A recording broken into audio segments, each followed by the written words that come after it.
a.m. Welcome everybody to the materials seminar this week. We have Professor Jessica Krogstad with us today. She is an associate professor at UC, that's Urbana-Champaign, Illinois. And a little bit different temperatures from what we have here in hot and blazing Arizona, but it's very great to have you here, Jessica. Jessica and we actually met in Santa Barbara when Jessica was doing her PhD with Carlos Levy over there in materials. She earned her PhD degree in materials, UCSB, and then moved on to Johns Hopkins for a postdoctoral appointment before she then took her faculty position at UIUC. And yeah, Jessica is a expert in electron microscopy, electron diffraction, looking into different structures and also how that translates into materials properties. And I'm very excited about this. So Jessica, if you please share your screen, and the floor is all yours. For everybody else, please make sure you are muted and indicate if you have a question, as always, in the chat box, and then we will go through them in the order that we receive them after the talk. All right. Well, thank you so much for that really kind introduction, Christina, and for the invitation in the first place. It's really my pleasure to be here. I'm excited to tell you all about some of the work that we've been doing. So the title of my talk today is Reading Between the Reflections, and really taking our use of electron microscopy, in particular diffraction, and seeing what else we can learn from it. And I guess I should kind of start by first introducing the overall scope of my group. We are going to focus really heavily on microscopy today because this is really one of those core skills that we leverage in my group a lot. But honestly, we focus on a lot of different materials, a lot of different application spaces, and we're really interested in how materials respond to the environments that they are operating in. And so whether that's an electrochemical potential in a battery or whether it's radiation damage, for whatever application space, we are interested in how materials change. And electron microscopy, in particular in situ methods, can be a really useful tool in understanding those changes in kind of a time-resolved manner. So I don't have time to talk about all of these things today, but I have a fantastic group of students. Today I'm going to be talking about work largely performed by my student Nathan, who's now at Sandia, as well as my student Po Cheng. Where is Po Cheng? This is Po Cheng. I will highlight a few other things too, but that's the most part what we'll be focusing on today. So let me give you an example of when we talk about leveraging microscopy and really looking and using information in between our primary reflections. This is just one quick example of the ways that we can use this. So in this particular situation, we're looking at a thin film, and it's a really complex microstructure. So you can see over here, this is an image of the plan view. So very fine nanocrystalline structure. And if you look in the growth direction, you have all of these fine planar defects, a lot of twins and stacking faults and so on and so forth. We're interested in how the microstructure evolved, the precipitation process in particular. But the problem is that the precipitates that form are so small and there's so much contrast going on here that we really have to leverage the electron diffraction patterns to help understand and track the differences in the behavior. So what we did is we took this specimen, we put it in the electron microscope in a heating stage, and we heated it up to the precipitation temperature for this particular alloy. And what I want to draw your attention to is that these reflections, and these are the same, just inverted for clarity, the primary reflections, some of those are split, and that has to do with the twinning behavior, but these are the typical FCC principal reflections. And as we heat treat the alloy, you'll notice that there's some extra contrast in these regions in between. As we continue to heat treat the sample in situ, we can see how the intensity is transferred, how we have now different extra reflections in between here. And if we compare this to a simulated pattern over here for the same zone axis, again, these big open circles, those are the principal reflections. And then everything else in here, those are correspond to different variants and different potential phases. And what we can take away from this particular example is that we clearly have this sort of threefold symmetry, which is distinctive of these DOA structures and not of the nickel 2 moly precipitate in this case. So even though we can't necessarily see these precipitates in the complicated contrast of the microstructure, we can clearly distinguish between them and understand their kinetics and so on and so forth. So this is just one example. And this information between your principal reflections is not limited to different phases, but when we're looking for here, by exploring and understanding, the position of these extra reflections, their intensity, the relative distribution of the intensity about these locations. So for example, with this reflection here, as we heat treated it, we could see a transfer of the intensity with time and so on and so forth. This has some really key and important information to understand the material evolution in response to whatever stimuli we're using. So today I'm going to go through a couple short vignettes to kind of give you an idea of the different types of materials problems that we're tackling, as well as how we can leverage and extract additional information from this really powerful technique. So the first one we'll talk about today is a situation where we're going from a highly ordered crystal structure to one that's disordered through introduction of accelerated ions. And then the second one, we'll consider what happens when we have a seemingly random solid solution and look for evidence of local order with different heat treatments or different environments. Okay, so let's first talk about this order to disorder behavior. So we're going to talk today in this vignette about the radiation tolerance of pyrochlores. Pyrochlores are used and have been extensively studied within the community for a variety of purposes, whether it's the functionality, but oftentimes it actually is in the context of waste storage and the relative tolerance for those applications. So like I said, this has been studied extensively. People have commented on the different factors that influence the relative radiation tolerance, and these include physical parameters like the radii of the cations. There's a number of other parameters that have emerged more recently in terms of really understanding the relative energies of the disordered versus the ordered phases and how it makes this transition from a nice ordered crystal structure into something that's disordered and eventually into an amorphous structure. But most practical materials are not single crystals, they're polycrystalline materials. And actually, microstructure adds an extra level of complexity that is often not captured in some of these first principle studies here, or even in historical experimental studies. So we're going to look at today one specific pyrochlore chemistry. This is a gadolinium titanate, but I will comment that the microstructure and the role of microstructure in changing the tolerance for radiation damage is not unique to the pyrochlores, but because the pyrochlores have been studied so extensively in the context of their amorphization, we can really use this amorphization behavior as an indicator or a proxy to understand the amorphization or the radiation damage accumulation. So what happens, all of the pyrochlores, but in general, more specifically the gadolinium titanate here, they have this ordered pyrochlore structure, which is really a derivative of a fluorite structure, and many of the pyrochlores actually transition through a disordered fluorite before they amorphize. But like I said, many people have studied this. This is just a small sampling of different chemistries. I'm highlighting this data here from Wen because they actually made an effort to look at the microstructure. So what you're seeing here is a temperature as a function of the dose at which it actually amorphized. So everything below this line is still crystalline. Once it gets above that, then it is now amorphous. And so what they showed here is that for the nanograin materials, they had a higher threshold, a higher dose before they actually amorphized. So what we asked is, well, microstructure is important for radiation tolerance because it is a source for defect sinks. Those grain boundaries have extra free volume. They can accommodate the point defects that accumulate during ion bombardment.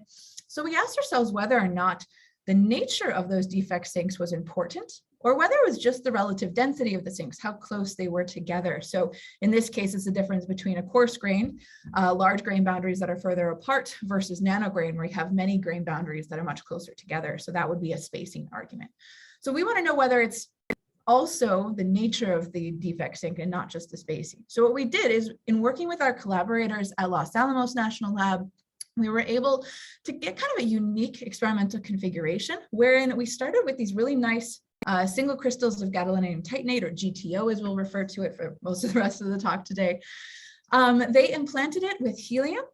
And with helium, they actually implanted to a high enough dose that we got this multi-layer effect, where way down deep, kind of below the depth of the penetration of the ion beam, we still have an unadulterated, pristine single crystal. Right here in the middle and kind of the sandwich, that's the maximum stopping distance for the helium, and the helium concentration becomes actually very high there. So much so that we actually nucleate helium bubbles within the crystal. And then on top, we have this damaged region where there's been a lot of ion damage. It's fully amorphized. So both of these regions are amorphous. It just so happens that there's more helium in the second layer, so we get these bubbles. And we took some TEM lift outs here. So we're basically taking a cross section where we can capture each of these three layers in the same TM lamella. And we put it into the microstructure and into the microscope. And actually our colleagues at Los Alamos studied the process by which it actually crystallized back from this amorphous state. So we used the heating stage again to recrystallize the amorphized material. But for us, actually, they handed it off to us after this point, after they'd studied that recrystallization behavior, because now what we have is we have an unadulterated, pristine single crystal. We have a polycrystalline region that has a very high density of nanopores. And then we have just a regular nanocrystalline region up here that is relatively dense. And by capturing both a nanocrystalline and a nanoporous region in the same TM specimen, we can irradiate it with a uniform dose and really do a side-by-side comparison of whether or not the pore surfaces are as effective defect sinks as the nanocrystalline grain boundaries. In these in situ experiments, so now we're taking it to another level of in situ interrogation. We're doing in situ irradiation. And this is what happened. So instead of showing videos, which can be a little bit tricky, and also sometimes videos where we're capturing the electron images, and at the same time, we can actually also be increasing the radiation dose with those electrons. So we actually just have a lot of stills here, but this is still in situ work.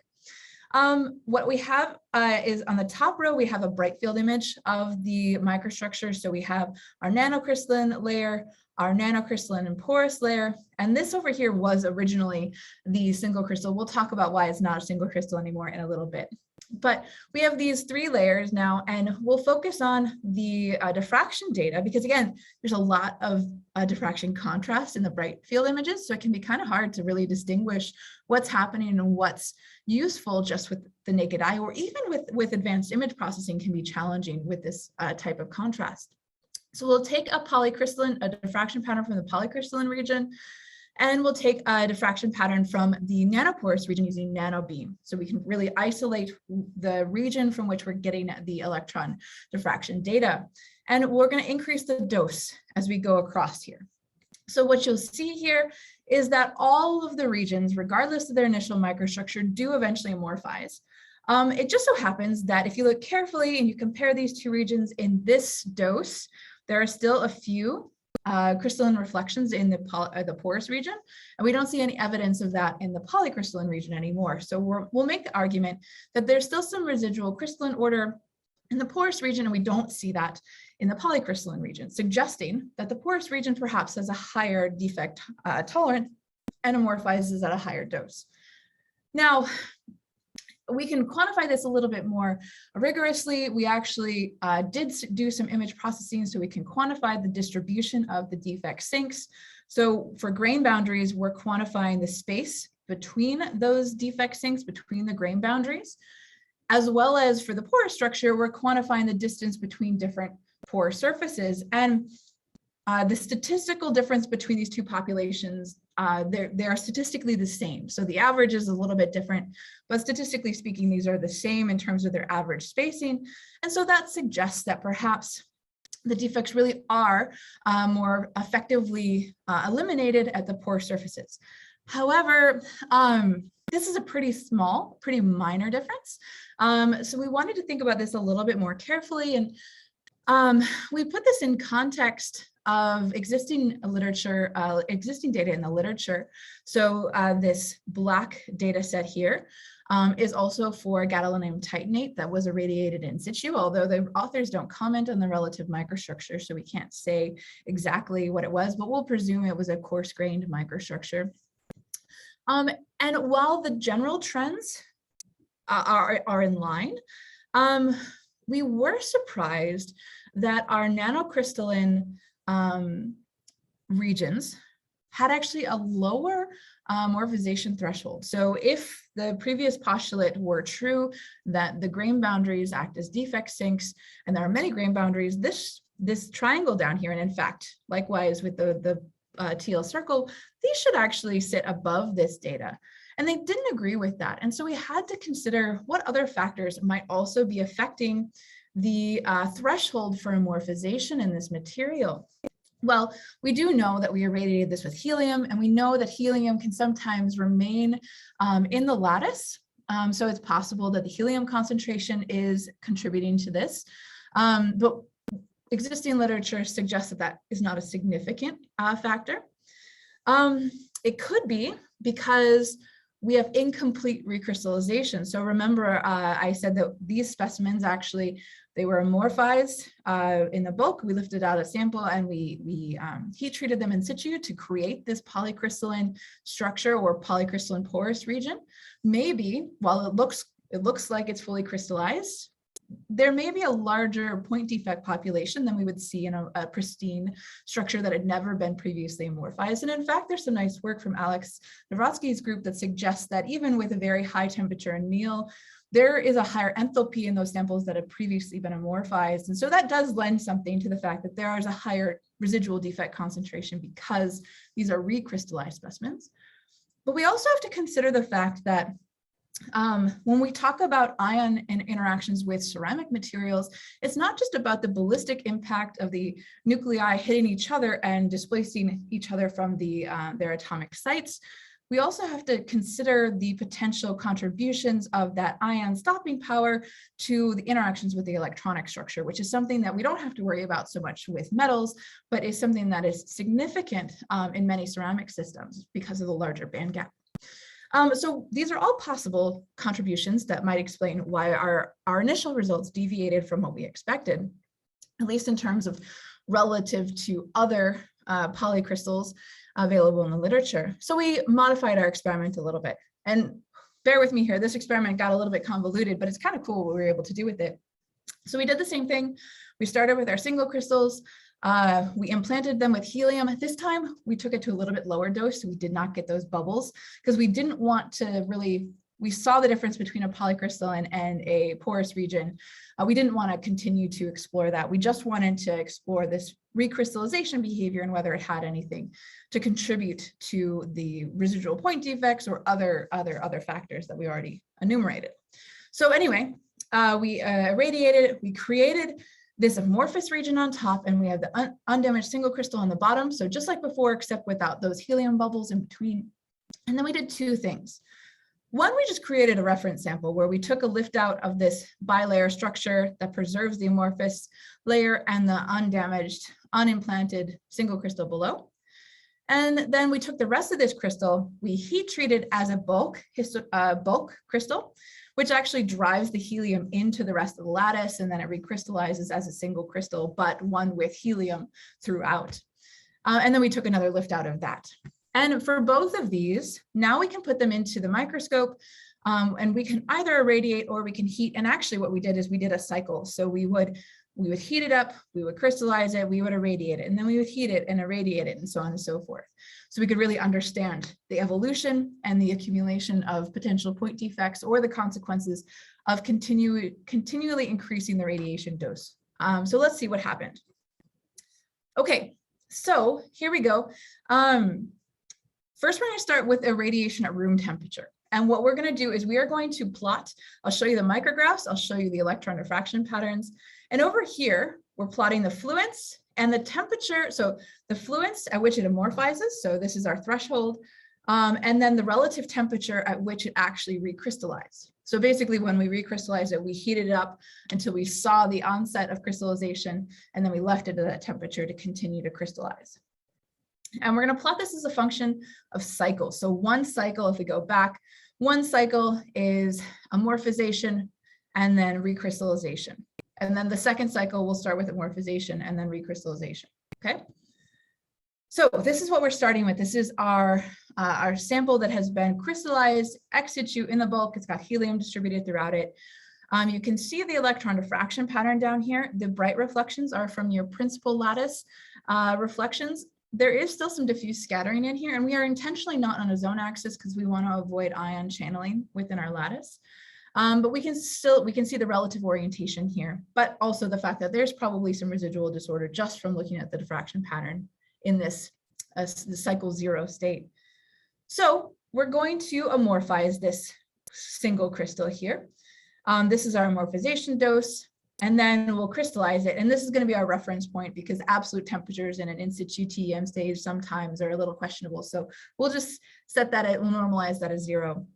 And what's interesting actually is you'll notice that the orientation of these reflections actually are very similar in the recrystallized structure here. There's definitely some additional contrast here, but the overall orientation of this lamella, as far as the crystal structure goes, is the same.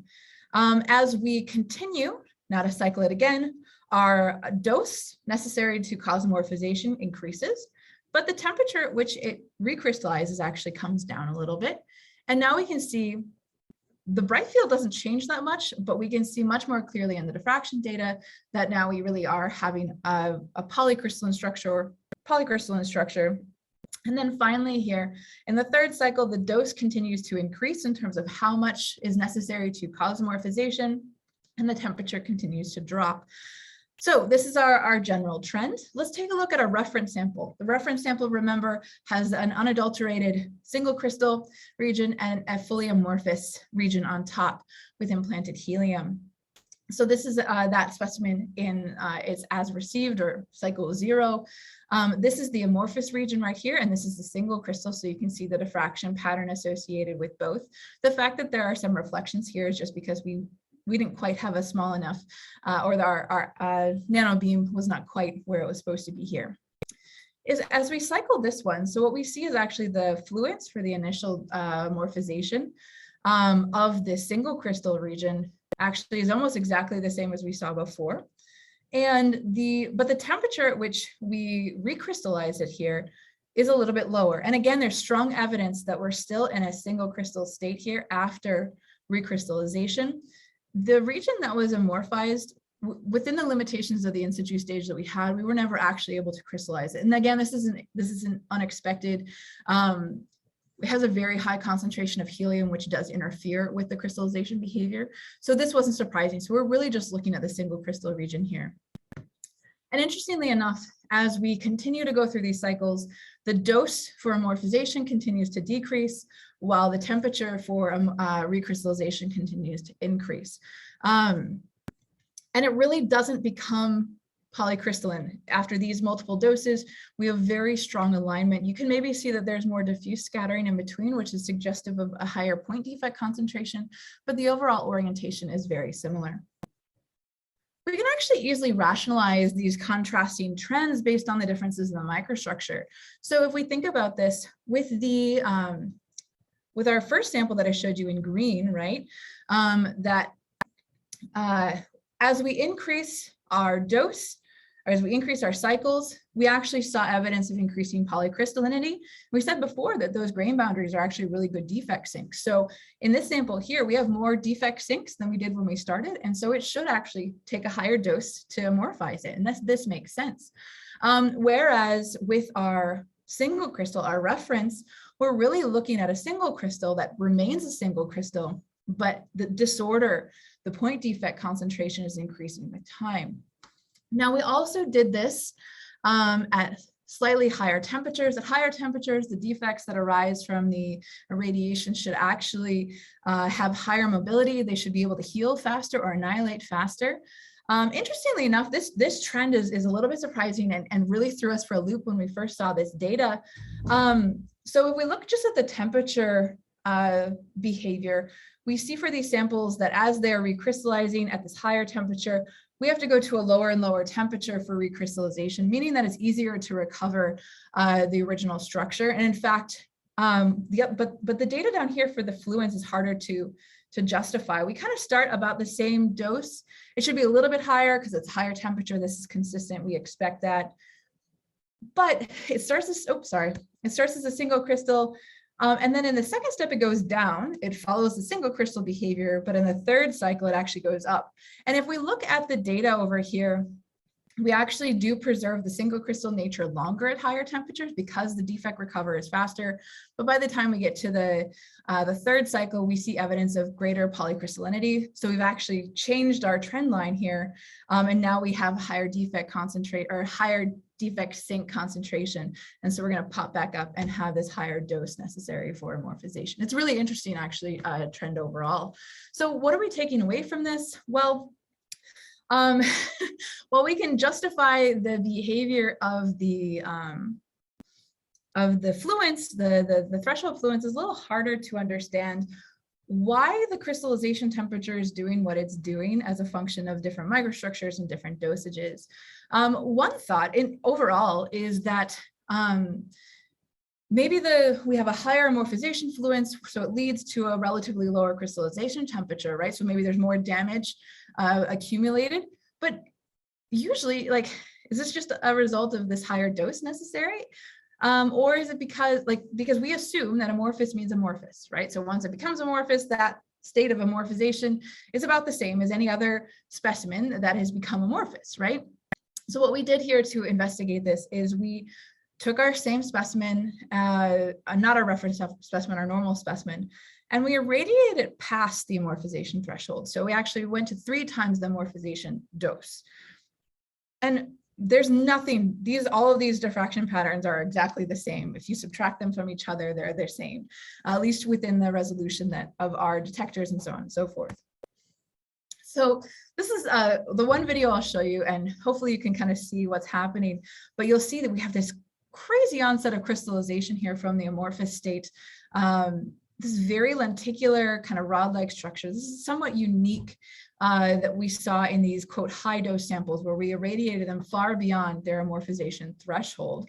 And you can see a little bit better in these still shots here that whether it's at room temperature or at the higher temperature, at room temperature, we see this crazy, almost spaghetti-like structure evolving and evolving very fast. You'll notice a difference in the time, the onset of the crystallization. And at higher temperatures, we have much more equiaxed behavior, even for the high dose. So we asked ourselves whether or not the crystallization mechanism might actually change as a function of increasing dose or reduced defect mobility, like lower temperatures. And we asked ourselves this question because what you'll see is that in the first cycle, most of the recrystallization happens via this more conventional nucleation and growth with equiaxed crystallites.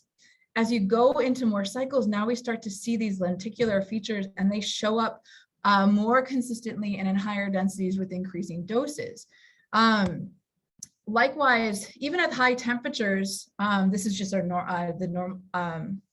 this is now the high dose one as well. At high temperatures, or sorry, not the high dose one, excuse me. This is multiple cycles, yeah. So at the higher temperature, we again see these lenticular features, but only in the last cycle. So at the higher doses. Not only so we actually can also quantify the relative kinetics of crystallization between these different morphologies. We found is that in terms of if the rod-like features were going to show up, they showed up far before the onset of nucleation of the equiax structures, and they grew much faster, orders of magnitude faster, actually, if you look at all of the data over here. This is the growth rate as a function of the total energy absorbed. And we're using this factor now so that we can easily compare the high dose samples to the lower dose repeated cycles, and we can kind of add them up and sum that damage.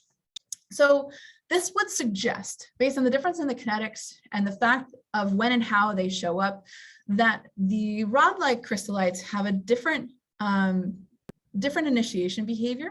And so there's a different level and type of disorder necessary to actually initiate them, which suggests that there are subtle differences in the amorphous structure. So that an amorphous structure can continue to be damaged with higher doses that can then lead to different local environments that nucleate different types of crystallites upon heat treatment again. So a few takeaways from this section here. First is that when we're talking about radiation damage and radiation tolerance, it's very important to report the microstructure and sample history, which is unfortunately absent in a big chunk of the literature here. But also, and maybe this is the most striking factor for me, is that amorphous does not always mean amorphous, or it doesn't always mean the same thing, I guess. And we can visualize, we understand that in an amorphous structure, there are still going to be certain motifs, and the relative density of those motifs, variations in local density, and so on and so forth. These are factors that have been studied in other fields, but if we look at just the diffraction patterns, we can't resolve these factors yet. So there must be more information here that we're not capturing just yet. We actually have some plans here to go forward and use some fluctuation microscopy techniques to study more locally this behavior, because even with the smallest selected area electron diffraction aperture, we're still averaging a lot of behavior, and those very localized configurations that give rise to these nucleation points can be lost or averaged out. Right, and then finally, this is further exacerbated by the fact that there is some evidence of the short range order within the amorphous structure because we have these differences in the crystallization behavior. So with that, we're going to pivot. Okay, so this whole first bit was using in situ electron diffraction to study the evolution of damage and understand that there is more information there that we haven't accessed yet because of kind of our historical perspective and how we use those tools. So there's a lot of information that's there that we just have to look for it, change our methods a little bit in terms of how we leverage those electron microscopy tools. So now we're going to switch over and we're going to talk more about changing the volume with which we sample to better understand local order. And here we're going to continue this theme of short range ordering as we talk about ordering behaviors from what seem like or have historically been considered random solid solutions. So when we talk about short range order, now we're talking about in the context of a crystalline material. The short range order we were talking about before with the amorphous structure, that has more to do with the relative bond length or bond angles and local coordination chemistries. Here, when we talk about short range order in the context of a crystalline material, there's a couple different classifications. Most of the time when we think about short range order in crystalline materials, we think about the statistical variation. It's homogeneous. There is some tendency for like atoms, for example, to sit next to other like atoms. And there are these localized chemistry variations based on those very localized and subtle preferences. But we also have heterogeneous short range order that's possible. And interestingly enough, so in all three of these schematics, the chemistry in the box is the average chemistry is the same. The difference here, though, is that in this dispersed structure, you can see within the blue box here, we clearly have this ordered pattern. And because of the ordering pattern and the relative spacing of that ordering, or the wavelength of that ordering, the chemistry in the blue box is different than the chemistry outside of the blue box. But in the microdomain model, we do have ordering, but the periodicity is different, so that the average chemistry inside the blue box is the same as the average chemistry outside of the blue box.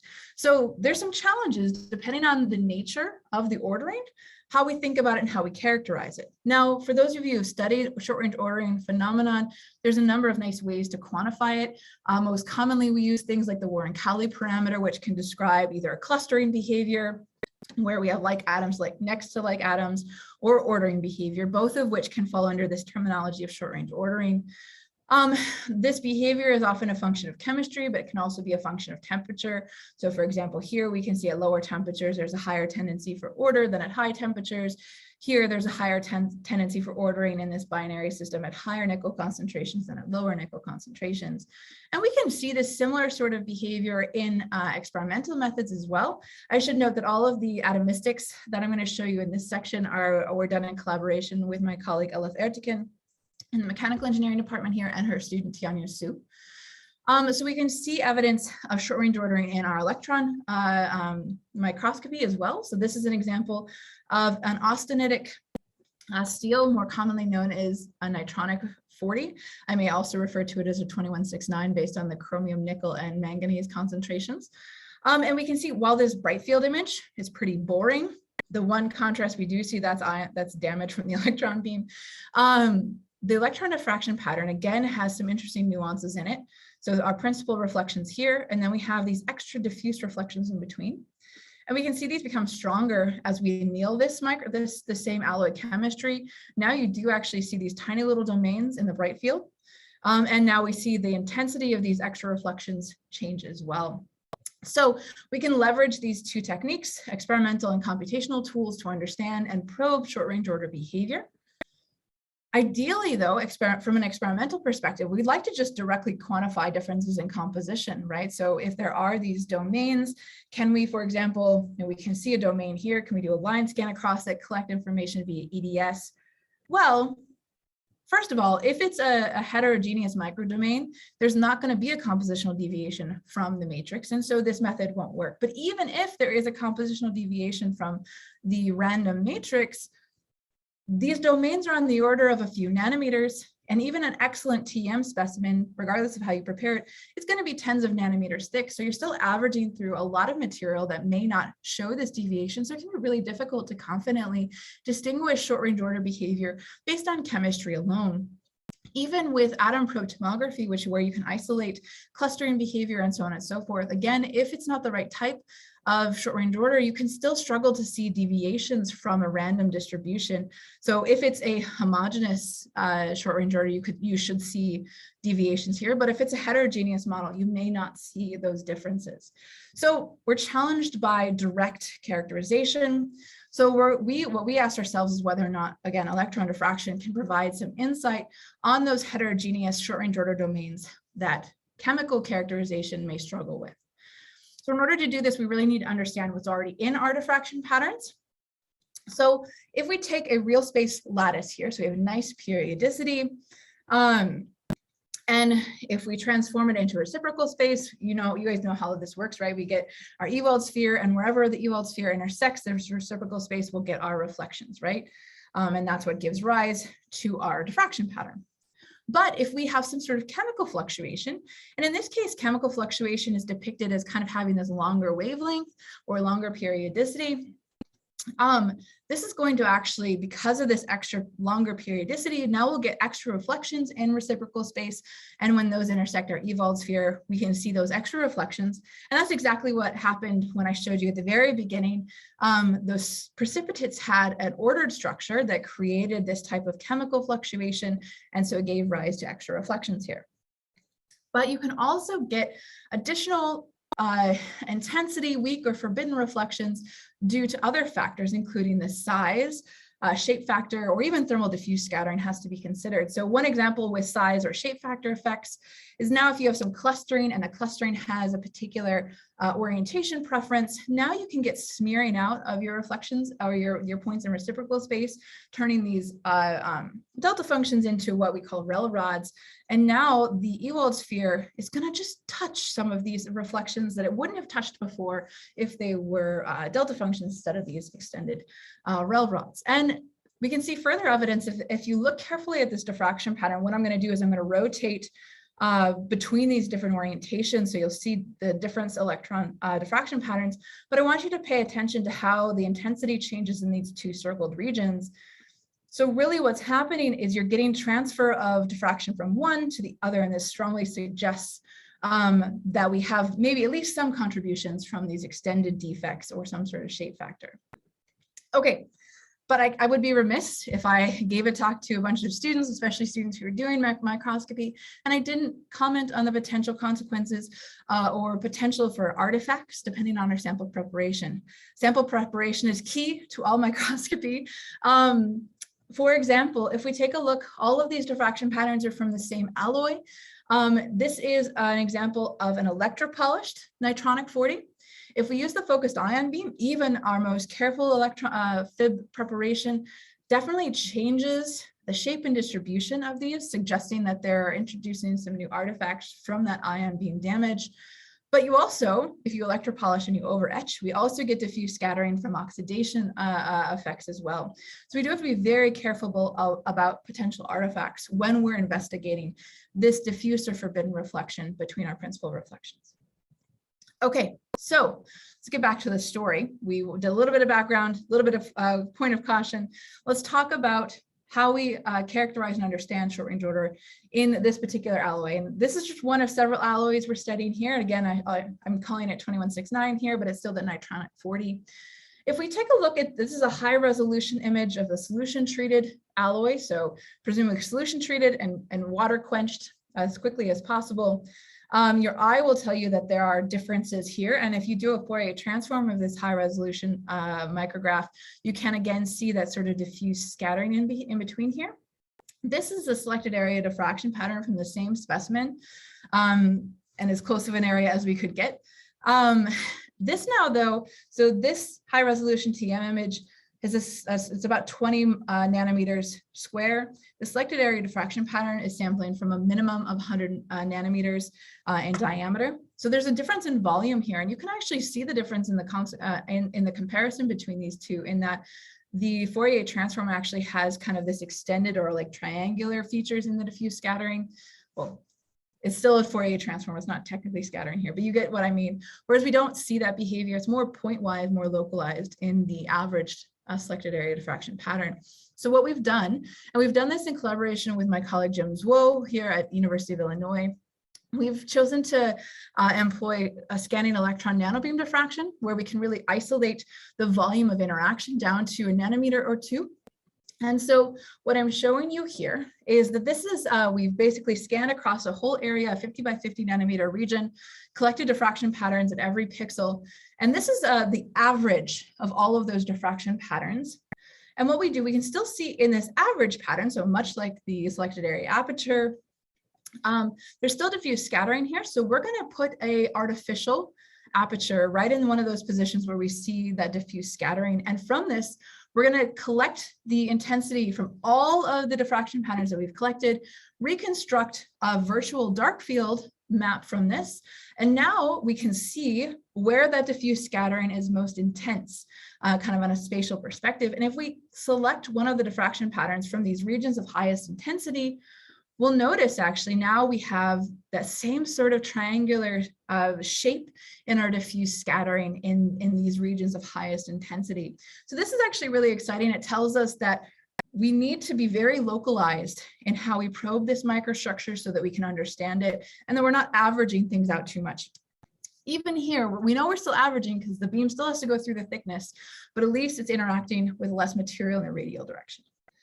Okay, so this is fantastic. We're really excited to show that there is in fact short-range order in an austenitic alloy, which for decades has been considered to be a random solid solution. But we still don't actually know that much about the nature of the short-range order. We can be really confident that it's there now, and I'm not covering all the details of that today, but we wanted to know more. And so we actually turned back to our friends in mechanical engineering, Tianyo and Elif, to leverage the Monte Carlo simulations they already were running to see whether or not we could actually use that as a way to probe different localized ordering, because they can see localized short-range order behavior for similar alloys in their Monte Carlo simulation. So what we've done is we've taken their Monte Carlo simulated structures. We selected a region from the center of this to avoid those planar facets. We don't want to introduce shape effects into our simulated patterns. So we sample a region of the Monte Carlo structure. We actually embed it then in a pure iron matrix. So it's just an FCC lattice around to kind of simulate that random structure. And then finally, we can simulate a nanobeam diffraction pattern from this, this configuration here. And actually, it's the simulated patterns turn out to be quite nice. You can see that we do in fact get extra reflections, but they're still not exactly the same, all right? And this was frustrating to us, but upon more careful consideration, There are practical reasons for this. One, the Monte Carlo simulations are in fact equilibrated, right? So we can even look into those simulated structures and see particular ordering motifs, L1, 2, and so on and so forth, which we may not fully achieve in our experimental samples. There may be incomplete ordering.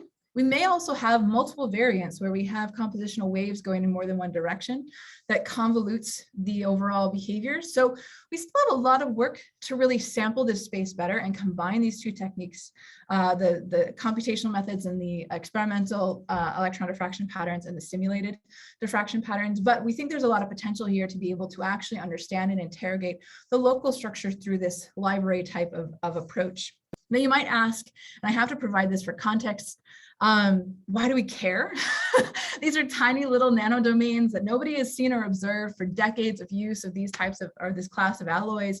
Well, we're interested in from the context that hydrogen, based on our Monte Carlo methods or Monte Carlo simulations, has suggested that hydrogen is going to have a strong tendency to interact with short-range domains, short-range order domains, but also to actually drive the relative propensity for formation of those nanodomains as well.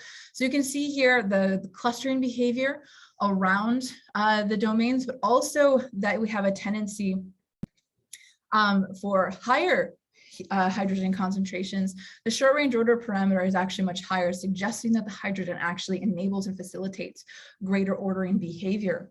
And so we think actually, and we can actually show a few more details here. Actually, you can see a little bit better in these little GIFs here. Not only is this a function of temperature, but also of chemistry. We've now sampled a number of chemical spaces with these simulations. And there are nuances. So a manganese-rich alloy versus a nickel-rich alloy will have different tendencies for hydrogen interaction. And this is actually really important, especially when we start to think about how they deform, because we already know there's a wide body of literature for how hydrogen interacts with dislocations. But if the hydrogen also interacts with short-range order domains, those short-range order domains can act as barriers for dislocation motion and actually can cause pileup behavior. And because we know hydrogen, interacts with these short-range order domains, if this is the threshold for the onset of localization and slip behavior, if in the presence of a short-range order, if the hydrogen then goes and interacts with that short-range order domain, that actually will change the relative strength and may actually allow for the onset of slip localization to happen earlier, which could lead to even more premature hydrogen embrittlement behavior. In the long term, though, what we're thinking about, and this is in the broader context of a larger multi-PI project here, these previous continuum models were all done in collaboration, again, with mechanical engineering and Petros Safranis and his postdoc Zara. And here are some data from our collaborators in the nuclear engineering department, Jim Stubbins and Hoon Lee, where we're looking at some model alloys that we've now designed with this in mind to accentuate or understand the variations in the short-range order behavior. And then this has serious consequences in terms of the actual mechanical properties. If you take, for example, this blue data curve here, the solid line is the uncharged sample, the blue dashed line is a fully charged sample. Our next step is to really understand and interrogate using the microscopy methods, as well as the simulations, to understand the variations and the differences in the short-range order behavior based on chemistry and hydrogen interactions that causes this, and to better understand whether or not short-range order can actually be leveraged to improve hydrogen resilience, or whether it's always going to be a degradation mechanism. So with that, we can just summarize kind of the different parts that we talked about today. We talked about in our first vignette about how short-range order motifs can actually persist in a radiation amorphized crystal structure far beyond that visual indicator of amorphization, and that localized order is important for the crystallization behavior and potentially for other factors as well. In the second part, we talked about how we've been missing these really localized features from these very important structural alloys, and they may have an important contribution to help us understand hydrogen embrittlement in a class of alloys that for a long time, first of all, we thought that they didn't embrittle at all. And once we found them to embrittle, we didn't understand why, because they didn't fall in line with any of the existing theories. So I just want to leave it with that. Electron diffraction I'm not, I wouldn't say that I am an electron microscopist. I would say we leverage this tool extensively, and there's a lot of information that's buried in different levels of the data if you look for it. So I just want to thank all of our funding sources, as well as my fantastic students here. So thank you so much. I am more than happy to take questions.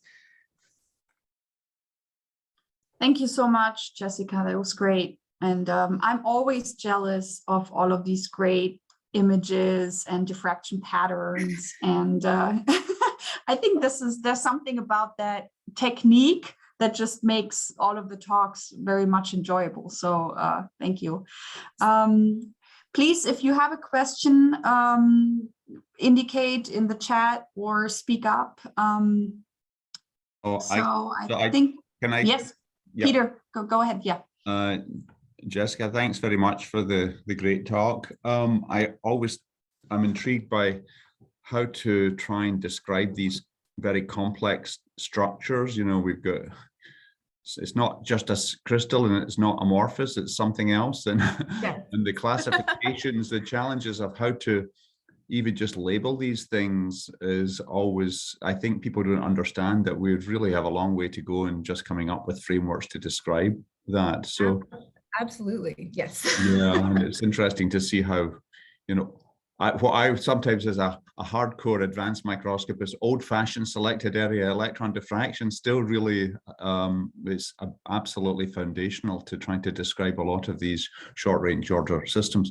I was a wee bit interested, I don't know about the Fib, when you were showing the Fib results, how it was kind of depressing since we've just installed a very expensive new Fib. Can you say something about, I mean, does the Fib always kind of really destroy these materials, or was that a special case? And do you know what's going on here, and how could we avoid that if we want to study short-range ordered alloys with Fib?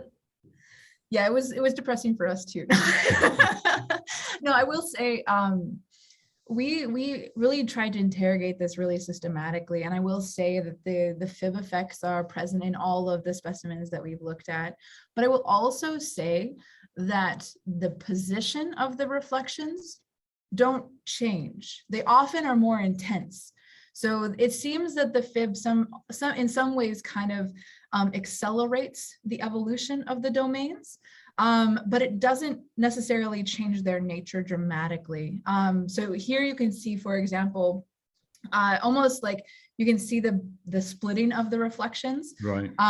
Based on the structures we anticipate are equilibrium, there should be multiple variants. And so this actually is consistent with that we're just kind of driving them further. So the ion damage is creating more defects and creating this possibility for more equilibration than we would have just from the thermal quench. But it looks as if you've lost all the thermal diffuse contrast though. That is true. It does look like that, but this is also one of the challenges in terms of characterizing these really diffuse background things, is that the background itself varies from specimen to specimen. So what I didn't include here are the consequences of the sample thickness.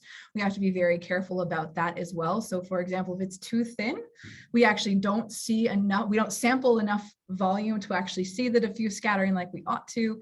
The thermal diffuse scattering is still there in this middle beam, but because the other reflections are so much more intense, and when we adjust the threshold, we just don't see it. So it's still there, it just gets washed out. And this was gallium that you were fibbing with? Yes. Yes. So by trying all sorts of, I just wondered if it could somehow be a surface effect, but is it throughout the entire thickness? I know that's a hard thing to answer, but. Yeah, no, that's a really good question. We tried, so again, we really systematically tried to probe the space where we would intentionally use higher ion currents, right, where we would intentionally start with thicker specimens to see if what would happen in terms of the signal that we got. And for the most part, even if I still can't confidently say, I still assume that it's a surface effect just based on like the shrim calculations and the ion penetration depth relative to this. It's still a surface effect, but it's enough of a surface effect that it definitely dominates or shifts the signal that we see in our diffraction patterns. So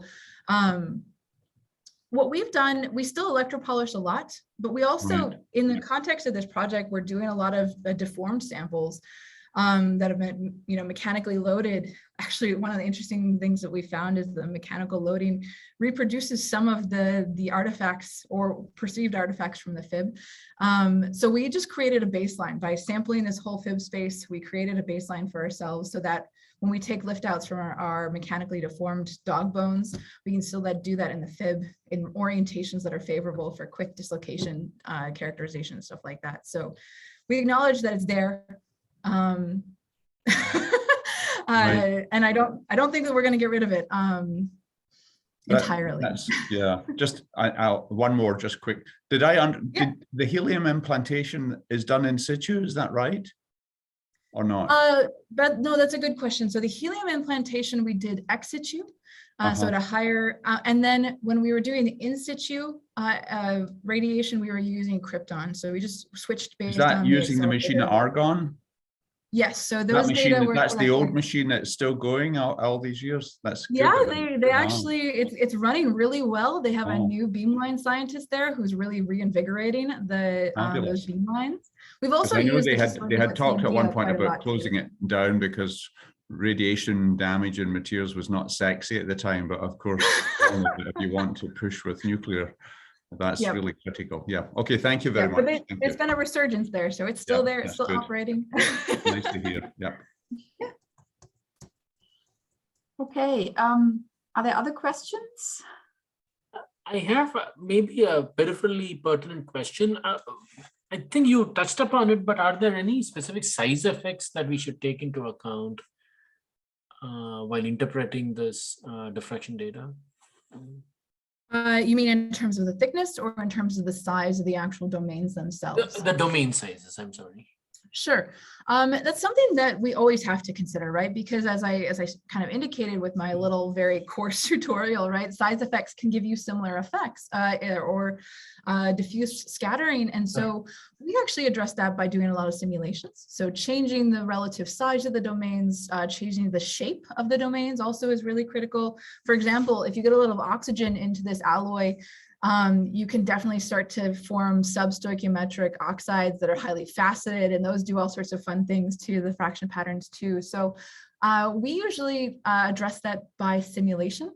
And so a lot of this work has been, continually taking one potential contribution and eliminating it from its, and then considering another one and subtracting that contribution and so on and so forth. It's been a process of elimination. We started just with thermal diffuse scattering, and then with shape, and then with faceting, and now we're to the point where we can confidently rule those out. And we have to work a lot harder to figure out what it's from. Yes, that was great. Thanks, Jessica. I'm still trying to articulate that question. I'm still thinking about spatial correlations between these domains. I mean, would that matter? Like between the domains, like relative interactions? Yeah. Again, I don't know. We haven't gotten that far. So far, all of our simulations have just been with one domain because that's what we can manage. But it's completely possible that there might be something. There's definitely phase transformations that are out there where you really do have a chemical fluctuation in particular crystallographic directions. And if you have large crystals, in theory, there could be actually some configuration to the arrangement of these domains. We don't have any evidence of that yet. Okay. We also have to consider, again, in the context of hydrogen embrittlement, what that means for like this array of domains. We know there's a lot of them, but we haven't done more than model with one yet. Thanks, Jessica. Yeah. Ankit, please go ahead. Yeah, thank you, Jessica. Nice to have you here. Great talk. Yeah, thanks. So my question is regarding the thermodynamic aspect of this short range ordering. So it looks like what's happening really here is you're seeing a metastable state. I mean, from what I could infer, it's probably a metastable state that you're able to isolate. So have you been able to sort of understand the thermodynamic stability of this short range ordering, particularly in austenitic steel, for which the phase diagram is fairly well known? Yeah, no, that's a really good question, right? So, so I would say that it's metastable in the context that it's not completely ordered. But we do still think that it's driving towards a equilibrium state, right? So it's just on that pathway, and we just have trapped it. But the atomistic simulations do show a very strong and very consistent tendency for this behavior. And so we honestly think that this is in all of the phase diagrams. This behavior is in all the phase diagrams. We just haven't actually been able to see it. To be honest, we've now characterized 6 or 7 different austenitic steels across a range of different stabilizers and different ratios of different elements, and we see this behavior in all of them. But we also now have some really nice capabilities to do zero loss diffraction patterns, and the sensitivity of the detectors is so much better than it once was. So I really think that this is a phenomenon that is actually inherent to all of the actual phase diagrams, but we just haven't seen it. And as far as actual complete and total phase segregation, you know, the structures that we're seeing in the equilibrium are structures that sometimes show up in these phase diagrams. But they're spatially constrained. There's not a large driving force for them to coarsen either, as far as we can tell. Again, I don't 100% know why. There's a lot of space there to explore, I think, in terms of why they haven't fully segregated and fully coarsened into separate precipitate phases. Yeah, it's a good question though. Yeah. So just to follow up, so because it's a short range ordering and it looks like it has some domain, and what I'm thinking of it is maybe a pathway from, say, one crystal structure to another crystal transformation, or from amorphous to crystalline. So is there like sort of a time scale by which this happens? And because it looks like it happens in fairly short time. I don't know if it happens in very short time, right? So the samples that I've showed you today are all solution treated and then quenched, right? So this is just and actually we learned this from a lot of like the some of the nickel-based literature, right, where this short range ordered phenomenon is more common and is often a transition to a precipitate, an order precipitate phase. But as far as the time scale goes, we've now done annealing treatment, like month-long annealing treatments to try and drive this further to get it closer to equilibrium. We know we have to stay below kind of the sigma solvis temperatures, right? Because otherwise, if we go too high, we just precipitate sigma phases for most of these. Or pi phases. There's a whole bunch of different. So we have to do low, like we're heat treating at 200 or 300 degrees Celsius for months at a time, and we see changes in the intensity. We do see changes in the relative bright fields, the bright field microstructure, but I still don't think we're equilibrated fully. Yeah. All right. Thank you. Yeah, that's good. Peter, go ahead if nobody else speaks up.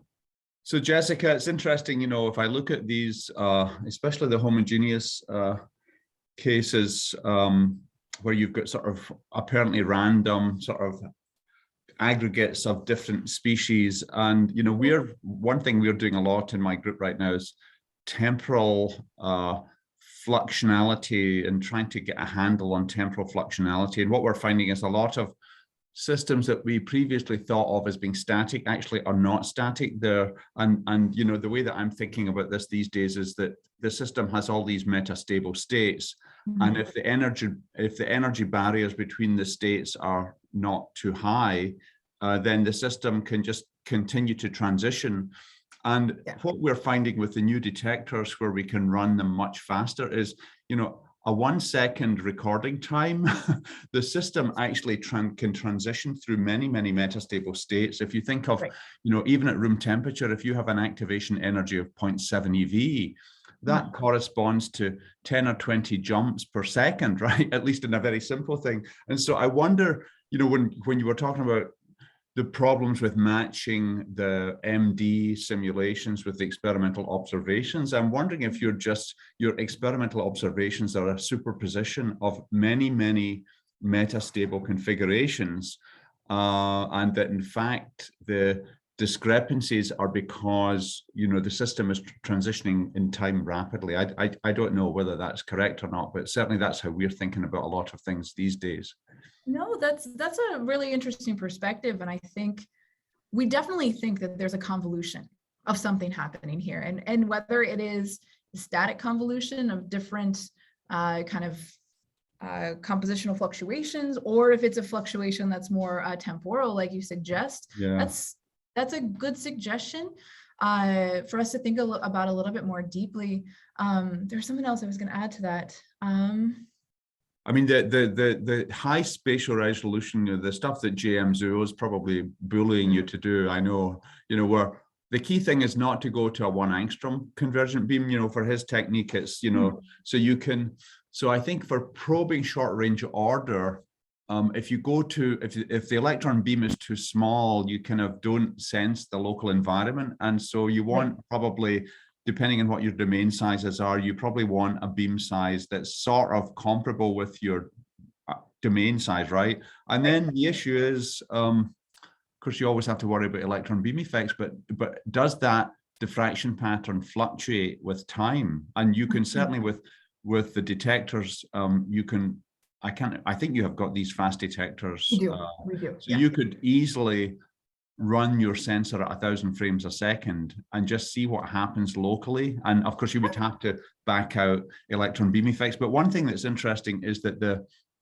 thermally induced fluctuations, follow that Arrhenius rule, right? So that will go exponentially with temperature. So if you have the capability of heating, whereas the electron beam effects don't really have to first order, they don't have a strong temperature dependence. If you're thinking of, say, knock-on, the knock-on cross sections don't change with temperature. So the electron beam stuff stays kind of constant, and the thermally activated stuff changes. So there might be a way of investigating that. Just a thought. I don't expect you'd have to go to very high temperatures. No, not at all. I mean, just a small, because it's this exponential dependence, a small change in temperature will give a huge change in the thermal effects. Yeah, no, that's an excellent suggestion. And actually, an additional caveat on top of all of this is that with hydrogen in these systems, we know there's temporal stuff happening as well. So that's only going to be exacerbated by those temporal atoms. Right. Exactly. Yeah, thanks. No, absolutely. Thank you. A great suggestion. Any other questions? Maybe I'll ask a quick question. Do you ever couple your local structure analysis with some neutron diffraction measurements? Or would that not make sense just because you kind of do look at different features? Yeah, that's another really good question. We've had a lot of people who have suggested that. We haven't done any neutron work yet, partially because I don't have, that's a little bit beyond my current skill set, but if you are interested, no. But also we're a little nervous that the neutron just requires, we have larger specimens. In fact, we've charged larger specimens for neutron characterization. We're a little unsure about the averaging behavior. Again, we're sampling a much larger, whether or not we would be able to resolve these heterogeneous structures. There's some really nice work in the literature characterizing short range order, homogeneous short range order with neutron or other sort of total X-ray scattering effects, but we're just not sure that we'll see enough to justify the difficulty of the experiment. And I would agree. That's why I was a little bit careful about, because you're much more aware of where you are on your sample. And in that sense, neutron diffraction would be, more like a smeared out average investigation. Yeah. I think we will probably do some neutron work under deformation, so some in situ work. Jim Stebbins has been doing a lot of that work. We're just not quite matching the link scales there. So Okay, I see one more question just popped up in the chat. Have you analyzed damage caused by Fib in different samples, single crystalline versus polycrystalline, intrinsic sample versus sample diffused with helium? Oh, okay. So are you talking about the first half or Fib damage that we were talking about in the last part?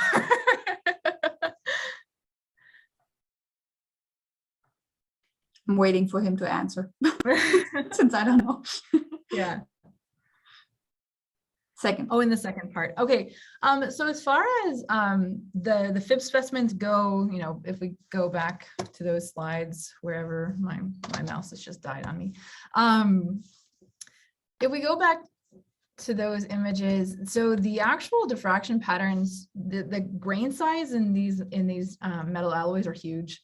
So they're effectively single crystal specimens as we lift them out from the microstructure.